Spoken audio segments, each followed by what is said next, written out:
మిత్రుడు బట్టి విక్రమార్క గారి సహకారంతో మా ఎమ్మెల్యే గారు మా ఎంపీ గారు పట్టుబట్టి 1000 కోట్ల రూపాయలతో ఈ రోజు ప్రాజెక్టులను అభివృద్ధి పనులను ప్రారంభించుకోవడమే కాదు మా స్వయం సహాయక సంఘాలు మా ఆడబిడ్డలకు ఈ రోజు మా సీతక్క మా చీఫ్ సెక్రటరీ గారు దాదాపుగా సంఘాలకు 1000 కోట్ల రూపాయల నిధులను ఇవాళ ఆడబిడ్డల అభివృద్ధి కోసం విడుదల ఈ వనపర్తి నగరం నుంచే మనం చేసుకోవడం జరిగింది. ఇదే కాదు ఈరోజు చిన్నారెడ్డి గారు కాసిం నగర్ ఎత్తిపోతల పథకాన్ని వారు అడగడం జరిగింది. తిరుమలాయపాలెం వాళ్ళ సొంత ఊరు కాసిం నగర్ ఈ ప్రాంతంలో 4000 ఎకరాలకు నీళ్లు రావాలంటే కాసిం నగర్ ఎత్తిపోతల పథకం ఇస్తే బాగుంటుంది అని పెద్దలు చిన్నారెడ్డి గారు అడగడమే కాదు ఆ ప్రాజెక్టుకు మాధవరెడ్డి గారు డాక్టర్ మాధవరెడ్డి గారు పేరు పెట్టాలని ఆనాడు ఎవరు ఉస్మానియా ఆనాడు ఎవరు నిమ్స్ ఆసుపత్రికి పోయినా మన వనపర్తే కాదు మన మహబూబ్ నగర్ జిల్లా నుంచి ఎవరు వెళ్ళినా వాళ్లకు ప్రత్యేకమైన వైద్యాన్ని చేయించి ₹1 కూడా ఖర్చు లేకుండా డాక్టర్ జిల్లెల మాధవరెడ్డి గారు బ్రతుకున్నంత కాలం ఆఖరి శ్వాస వరకు వారి ప్రాంత పేదలకు వైద్య సేవలను అందించండు వారికి సహకారం అందించండు. తప్పకుండా డాక్టర్ చిన్నారెడ్డి గారు అడిగిన కాసిం నగర్ ఎత్తిపోతల పథకాన్ని మా ప్రభుత్వం మంజూరు చేస్తుంది. 4000 ఎకరాలకు నీళ్ళు ఇవ్వడమే కాదు డాక్టర్ మాధవరెడ్డి గారి పేరు పెట్టి వారు శాశ్వతంగా వారి సేవలను ఈరోజు గుర్తు చేసుకునే విధంగా పెట్టుకుంటాం. అదే కాదు మా శాసనసభ్యుడు ఇలా అడిగాడు జయరాములు గారి పేరు పెట్టాలి డాక్టర్ బాలకృష్ణయ్య గారి పేరు పెట్టాలి అని. నాకింత గొప్ప అవకాశం డాక్టర్ బాలకృష్ణయ్య గారి పేరు జయరాములు గారి పేరు పెట్టే అవకాశం ఈ రోజు ఈ సంస్థలకు వచ్చింది. తప్పకుండా ఆ మాజీ శాసనసభ్యుల పేర్లు పెట్టే బాధ్యత ఈ ప్రాంత ప్రజలకు ఈ పేదలకు వారు అందించిన సేవలకు మనం ఇయ్యగలిగిన గుర్తింపు ఇదే. అందుకే రాష్ట్ర ప్రభుత్వం వేదిక మీద నుంచి ప్రధాన కార్యదర్శి గారికి నేను ఆదేశాలు ఇస్తున్నా. మాజీ శాసనసభ్యులు బాలకృష్ణయ్య గారి పేరు మాజీ శాసనసభ్యులు జయరాములు గారి పేరు అదేవిధంగా డాక్టర్ చిన్నారెడ్డి గారి పేర్లను ఈ ప్రాజెక్టులకు పెట్టడానికి అవసరమైన చర్యలు చేపట్టండి అని చెప్పి నేను చీఫ్ సెక్రటరీ గారికి ఆదేశాలు ఇస్తున్నా. మిత్రులారా ఇవాళ ఆలోచన చేయండి. 2014 నుంచి దాదాపుగా 2024 వరకు చంద్రశేఖరరావు గారు 10 సంవత్సరాలు తెలంగాణ రాష్ట్రానికి ముఖ్యమంత్రిగా ఉన్నాడు. హరీష్ రావు గారు మంత్రిగా ఉన్నారు. తారక రామారావు గారు మంత్రిగా ఉన్నారు. నరేంద్ర మోడీ గారు దేశంలో ప్రధానమంత్రిగా ఇవాళకి 12 సంవత్సరాలు అయ్యింది. నేను అడుగుతున్న ఈడికొచ్చిన మిత్రులను ఈడికొచ్చిన వాళ్ళని కాదు ఈ సమావేశాన్ని చూస్తున్న వాళ్ళను బీఆర్ఎస్ బీజేపీలను కూడా గుండెల మీద చెయ్యి పెట్టుకొని ప్రశాంతంగా ఆలోచన చేసి మీ మనస్సాక్షిని అడగండి.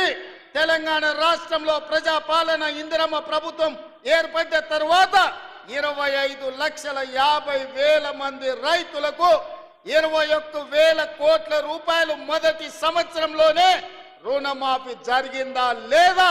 మీ గుండెను అడగండి, మీ మనసును అడగండి. ఇవాళ ఆ రైతులను బయటికి వచ్చి మాట్లాడమని నేను అడుగుతున్నా. ఇవాళ మనసు లేనోళ్ళు మనసాక్షి లేనోళ్ళు బీఆర్ఎస్ వాళ్ళు బీజేపీ వాళ్ళు ఒక్కటై ఏకమై రైతులను ఆగం చెయ్యాలన్న ఆలోచనతో మాట్లాడుతున్నా. నేను అదేవిధంగా మా రైతాంగాన్ని మా సోదరిమణులను మా ఆడబిడ్డలను అడుగుతున్నా. ఆనాడు రైతు భరోసా పథకం చంద్రశేఖరరావు గారు ఎన్నికల పేరు మీద ఎగనామం పెట్టిపోతే ప్రభుత్వం ఏర్పడ్డ మొదటి 3 నెలల్లోనే డిసెంబర్ 7 నాడు ప్రభుత్వాన్ని ఏర్పాటు చేసిన మేము మా మిత్రుడు బట్టి విక్రమార్క గారు మార్చి లోపలనే 7,625 కోట్ల రూపాయలు రైతు భరోసా పైసలు మీ ఖాతాలలో వేసినమా లేదా మీరు వెళ్ళి మీ బ్యాంకుల్లో చూసుకోండి. 7,625 కోట్ల రూపాయలకు ఒక పైసా తగ్గినా మీరు మమ్మల్ని నమ్మకండి.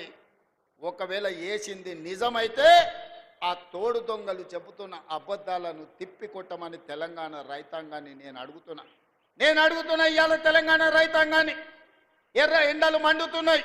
విద్యుత్ వినియోగం పెరిగింది. ఇవాళ 16,000 మెగావాట్ల పైన ఈరోజు విద్యుత్తు అవసరం పడుతున్నది. కానీ 1 గంట అయినా ఎక్కడైనా విద్యుత్ కోతలు విధించినమా? ఇవాళ 24 గంటల వ్యవసాయ విద్యుత్తు రైతులకు ఉచితంగా అందించడమే కాదు ఆనాడు ఇవ్వండి ఈనాడు పేదోళ్లకు 50 లక్షల కుటుంబాలకు మా ఆడబిడ్డలు చెప్పాలి మా అక్కలు చెప్పాలి మీరెవరైనా ఇంటి బిల్లు కడుతుండ్రా? 200 యూనిట్ల వరకు ఒక్క పైసా లేకుండా మా ఆడబిడ్డలకు ఇంటి కరెంటుకు బిల్లు కట్టకుండా మాఫీ చేసింది నిజం కాదా? మా అక్కల్ని నేను అడుగుతున్నా, మీరు ఒక్కసారి ఆలోచన చెయ్యండి. ఇంటి బిల్లు కట్టక 15 నెలలు అయింది కదా, బట్టి గారు ఒక్క రూపాయి నన్న మిమ్మల్ని అడిగినరా?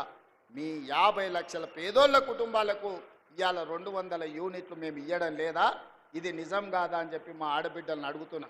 ఇదే కాదు, ఆనాడు 12 నూరులుండే సిలిండర్ ఈనాడు 50 లక్షల పేదవాళ్ళ కుటుంబాలకు 500 రూపాయలకే మీకు సిలిండర్ ఇస్తున్న మాట నిజం కాదా? వంట వండుతున్న ఇల్లును నడుపుతున్న మా ఆడబిడ్డలారా, మీ మనసాక్షిని అడగండి. 50 లక్షల కుటుంబాలకు 500 రూపాయలకే మీకు సిలిండర్ ఇస్తున్నామా లేదా? మేము సిలిండర్ మా ఆడబిడ్డలకు ఇచ్చిన మాట నిజమైతే బీఆర్ఎస్ బీజేపీలను సలాకి కాల్చి వాత పెట్టుండ్రి.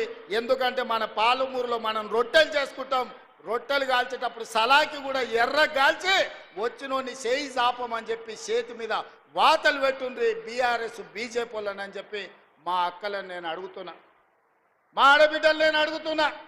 ఇవాళ అక్క ఆనాడు అమ్మగారింటికి పోవాలన్నా ఆలయానికి పోయి అమ్మవారిని దర్శించుకోవాలన్నా ఇంటి ఆయన బస్సు కిరాయిస్తే పోయినట్టు, లేకపోతే లేనట్టు. నేను అడుగుతున్నా మా అక్కల్ని, అమ్మ ఇంటి ఆయన పనిపోతే మీరు బస్సు ఎక్కి అమ్మగారింటికి పోతే ఒక్క పైసాన్ని అడుగుతుర్రా ఎవరైనా? ఇవాళ మీ ఏ ఆలయమైనా, అది యాదగిరి గుట్టైనా, లేకపోతే మన కురుమూర్తి జాతరైనా, లేకపోతే మన గద్వాల్లో జరుగుతున్న జాతరైనా, లేకపోతే రాజనగరం జాతరైనా, ఏ జాతరకు పోయినా, ఎక్కడికి పోయినా, ఏ గుడికి పోయినా, భద్రాచలం పోయినా మా ఆడబిడ్డలను ఒక్క పైసా అడగకుండా ఆర్టీసీ బస్సుల్లో ఉచితంగా ప్రయాణం జరుగుతుందా లేదా? ఉచిత బస్సు ప్రయాణం చేసిన మా ఆడబిడ్డలు ఇక్కడ ఉంటే మీరందరూ చెయ్యెత్తి ఒక్క పైసా లేకుండా మేము బస్సులో ప్రయాణం చేసినామని మీరు ఆ బీఆర్ఎస్ బీజేపీలకు గుణపాఠం చెప్పండి. 150 కోట్ల మంది ఆడబిడ్డలు ఈ 15 నెలల్లో బస్సులో ఉచితంగా ఒక్క పైసా ఖర్చు పెట్టకుండా ప్రయాణం చేసిన మాట వాస్తవం కాదా? దీనికి మా బట్టి విక్రమార్క గారు 4500 కోట్ల రూపాయలు ఆర్టీసీకి ఇచ్చిన మాట నిజం కాదా? ఇదే కాదు, మా ఆడబిడ్డల స్వయం సహాయక సంఘాలు ఆనాడు పివి నరసింహారావు గారు మొదలుపెట్టిన సంఘాలు చంద్రశేఖరరావు వచ్చినప్పుడు గ్రహణం పట్టినాయి. సూర్యగ్రహణం చంద్రగ్రహణం బట్టి ఎట్లా కనిపించుకుంటా పోతాయో ఈ చంద్రగ్రహణం బట్టి మా సంఘాలను మా ఆడబిడ్డలను నిర్వీర్యం చేసిన మాట నిజం కాదా? సున్నా వడ్డీ కానీ పావులా వడ్డీ కానీ మీ బ్యాంకు లింకేజ్ కానీ ఆనాడు చంద్రశేఖరరావు ఎప్పుడన్నా ఇచ్చిండా? మరి ఇవాళ నేను మా సీతక్క మా బట్టి గారు 1000 కోట్ల రూపాయలు సంఘాలకు ఇచ్చి మీ లింకేజీలు ఇచ్చి ఇవాళ మిమ్మల్ని అభివృద్ధి పదం వైపు నడిపిస్తున్న మాట నిజం కాదా? ఇవాళ 1000 కోట్ల రూపాయలు ఈ వనపర్తి సాక్షిగా మా ఆడబిడ్డలకి ఇచ్చిన మాట నిజం కాదా? ఎవరన్నా అబద్ధం చెప్పచ్చు, ఇంటాయన సాయంత్రం వేస్తే మర్చిపోవచ్చు, కానీ మా అక్కలు మర్చిపోతారా? మా ఆడబిడ్డలు మర్చిపోతారా అని నేను అడుగుతున్నా. ఇవాళ మా అక్కలకు మా సంఘాలు నిర్వీర్యం అవుతుంటే మా అధికారులను మా సీతక్కని పెట్టి సమీక్షించి ఇవాళ రాష్ట్రంలో 67 లక్షల మంది ఆడబిడ్డలను సంఘాలలో సభ్యులను చేసి రేపటి దినం 1 కోటి మందిని సంఘాలలో సభ్యులుగా చేసి మా ఆడబిడ్డల్ని కోటీశ్వరులను చేయాలని రోజుకు 24 గంటలు నేను కష్టపడుతుంటే బీఆర్ఎస్ వాడు బీజేపీ వాడు వచ్చి బండలు తీసుకొని కొడుతురు. మా ఆడబిడ్డలు నిలదొక్కుంటే ఆడబిడ్డలు ఆశీర్వదిస్తే రాబోయే 15-20 ఏళ్ళు రేవంత్ రెడ్డి ముఖ్యమంత్రిగా కాంగ్రెస్ పార్టీ అధికారంలో ఉంటే మా బతుకు బస్టాండ్ అవుతుంది, వనపర్తి బస్టాండ్లో బిచ్చమెత్తుకొని బతకాల్సి వస్తుందని బీఆర్ఎస్ వాళ్ళు బీజేపీ వాళ్ళు అబద్ధాలు చెప్తున్నారు. అందుకే ఇవాళ మా అక్కల్ని అడుగుతున్నా, మీ సంఘాలను ఆదుకునే బాధ్యత నాది కాదా? మీ సంఘాలకు హైదరాబాదు హైటెక్ సిటీ పక్కన పెద్ద పెద్ద ఐటీ కంపెనీలు ఉన్న దగ్గర 100 కోట్ల ఎకరాలు ఉన్న దగ్గర 100 కోట్ల విలువైన భూమి 3.5 ఎకరాలు మీ సంఘాలకు హైటెక్ సిటీ శిల్పారామం పక్కన 150 షాప్స్ పెట్టుకొని మీ ఉత్పత్తులను ప్రపంచానికి అమ్ముకునే విధంగా బిల్ గేట్స్ బిల్ క్లింటన్ ఎవరు వచ్చినా మీ సంఘాల నైపుణ్యం చూసే విధంగా శిల్పారామం పక్కన మీకు 3.5 ఎకరాలు నేను ఇయ్యలేదా? నిజం కాదా? మా ఆడబిడ్డలు నేను అడుగుతున్నా. ఎన్నడైనా మీరు ఊహించరా? విప్రో, ఇన్ఫోసిస్, మైక్రోసాఫ్ట్ లాంటి పెద్ద పెద్ద ప్రపంచ దిగ్గజాలైన పరిశ్రమల పక్కన 3.5 ఎకరాలు మా బిడ్డలకు ఇచ్చి మా ఆడబిడ్డలు ఆత్మగౌరవంతో అదాని అంబానీలతోని పోటీ పడే విధంగా మీకాడ 3.5 ఎకరాలు ఇచ్చి 150 షాపులు పెట్టి మీరు చేసే ఉత్పత్తులను ప్రపంచానికి ఎగుమతి చేసే విధంగా అనుమతి ఇవ్వలేదా అని మా ఆడబిడ్డలను అడుగుతున్నా. అంతెందుకు, ఒకనాడు సోలారు విద్యుత్ అంటే అదాని అంబానీలు పెట్టుబడులు అన్నారు. నేను ఇవాళ మా బట్టి విక్రమార్క గారి సహకారంతో సోలారు విద్యుత్ అదాని అంబానీలు కాదు, మా ఆడబిడ్డలు కూడా ఉత్పత్తి చేస్తారని 1000 మెగావాట్ల ప్రాజెక్టులు మా ఆడబిడ్డలతోని ఒప్పందం చేసి మిమ్మల్ని పారిశ్రామికవేత్తలుగా మార్చిన మాట నిజం కాదా? ఒకవేళ నిజం అయితే బీఆర్ఎస్ బీజేపీలకు బుద్ధి చెప్పండి అని నేను అడుగుతున్నా. అంతెందుకు, ఆర్టీసీ బస్సులు పెద్ద పెద్ద కంపెనీలు కిరాయికి పెట్టుకునేది. కానీ ఇవాళ ఈ ఆర్టీసీ బస్సులు 1000 బస్సులు మా ఆడబిడ్డలు కొని ఆర్టీసీకి కిరాయికి పెట్టి 1000 బస్సుల యజమానులను మా ఆడబిడ్డల్ని చేసిన మాట నిజం కాదా? ఇవాళ 1000 బస్సుల యజమానులుగా మారిన మీరు పెట్టిన బస్సుల్లో, మీరు కొన్న బస్సుల్లో మీ ఆడబిడ్డలు, మీ పిల్లలు చదువుకోవడానికి ఉచితంగా వెళ్తుంటే ఇవాళ మీకు గౌరవం పెరిగిందా తగ్గిందా? ఆనాడు కేసీఆర్ ఉన్నప్పుడు ఇంటాయన మందు దాగొచ్చి కొడుతున్నప్పుడు ఎట్లుండే, ఇవాళ మీ సోదరుడు రేవంత్ రెడ్డి వచ్చిన తర్వాత మీ వ్యాపారాలు పెరిగిన తర్వాత మీ గౌరవం పెరిగిందా లేదా ఒక్కసారి ఆలోచన చేయండి అని మా అక్కల్ని అడుగుతున్నా. ఇవాళ నేను ఒకనాడు పాఠశాలల్లో బట్టలు కుట్టాలంటే చంద్రశేఖరరావు పెద్ద పెద్ద కంపెనీలకు ఇచ్చి కమిషన్లు మెక్కిండు. ఇవాళ ప్రభుత్వ పాఠశాలల్లో, హాస్టళ్లలో ఆడపిల్లలకు, మగపిల్లలకు 1,30,00,000 జతలు బట్టలు, ప్రతి జతకు 75 రూపాయలు కుట్టుగూళ్ళు ఇచ్చి ఈరోజు మీకు 10,000 మిషన్లు మైనారిటీ కార్పొరేషన్ ద్వారా ఇచ్చి ఈరోజు పాఠశాల పిల్లలు మొదటి రోజే బట్టలు కుట్టించే వ్యాపారం మీకు నేను ఇచ్చినా లేదా? ఇవాళ మా అక్కల్ని ఆలోచన చేయమని నేను అడుగుతున్నా. ఇవాళ పాఠశాలల నిర్వహణ, అమ్మ ఆదర్శ పాఠశాల పేరు మీద పాఠశాలలు మీ పేదోళ్ళ పిల్లలు, మీ పిల్లలు ఏ పాఠశాలలు అయితే చదువుతున్నారో ఆ పాఠశాలలు నిర్వహించే బాధ్యత మా ఆడబిడ్డలకు అమ్మ ఆదర్శ పాఠశాల ఇచ్చింది నిజం కాదా అని మా ఆడబిడ్డలు నేను అడుగుతున్నా. ఈరోజు మా ఆడబిడ్డల్ని శక్తివంతులు చేసి మా ఆడబిడ్డల చేతుల్లో నగదు ఉంటే, గలగలలాడుతుంటే కుటుంబం బాగుపడుతుంది, పిల్లలు చదువుకుంటారు, ఇంటి గౌరవం పెరుగుద్దని ఇవాళ నిర్ణయం తీసుకున్న మాట నిజం కాదా? ఇవాళ 4,50,000 ఇందిరమ్మ ఇండ్లు ప్రతి ఇంటికి 5 లక్షల రూపాయలు ఉచితంగా ఇచ్చి 4,50,000 ఇండ్లు ఆడబిడ్డల పేరు మీదనే మంజూరు చేసి ఇంటి యజమానులుగా మిమ్మల్ని చేస్తున్న మాట నిజం కాదా?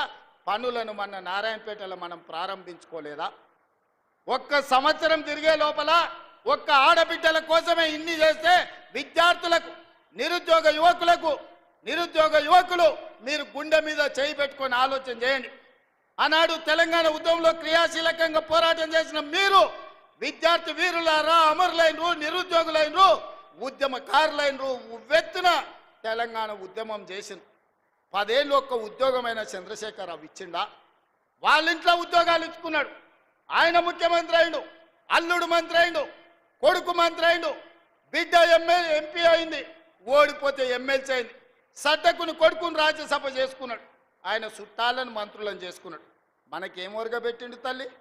కానీ అదే ఇందిరమ్మ రాజ్యం వచ్చిన తర్వాత ప్రజాపాలనలో మొదటి సంవత్సరం నిరుద్యోగ యువకులకు ప్రభుత్వ ఉద్యోగాలు 55,163 ఉద్యోగాలు భారతదేశంలోనే స్వతంత్రం వచ్చినప్పటి నుంచి ఈనాటి వరకు ఒక్క సంవత్సరంలో 55,000 ఉద్యోగాలు ఇచ్చిన ప్రభుత్వం ఏదైనా ఉందంటే మీ తమ్ముడి ప్రభుత్వం, మీ అమ్మ ఇందిరమ్మ ప్రభుత్వం తప్ప గత పాలకులు చేసింది కాదు. ఇది నిజం కాదా? ఈరోజు నేను అడుగుతున్నా, టీచర్లుగా నియామకమైన వాళ్ళని, టీచర్లుగా ఉన్న వాళ్ళని మీకు 22,000 మందికి ప్రమోషన్లు ఇచ్చి 35,000 మందిని బదిలీ చేసి 20 ఏళ్ళ మీ సమస్యను తీర్చింది మేము కాదా? ఇన్ని పనులు సంవత్సరం లోపల చేస్తే అప్పుడే చంద్రశేఖరరావు, తారక రామారావు, హరీష్ రావు, కవితారావు ఇక నువ్వు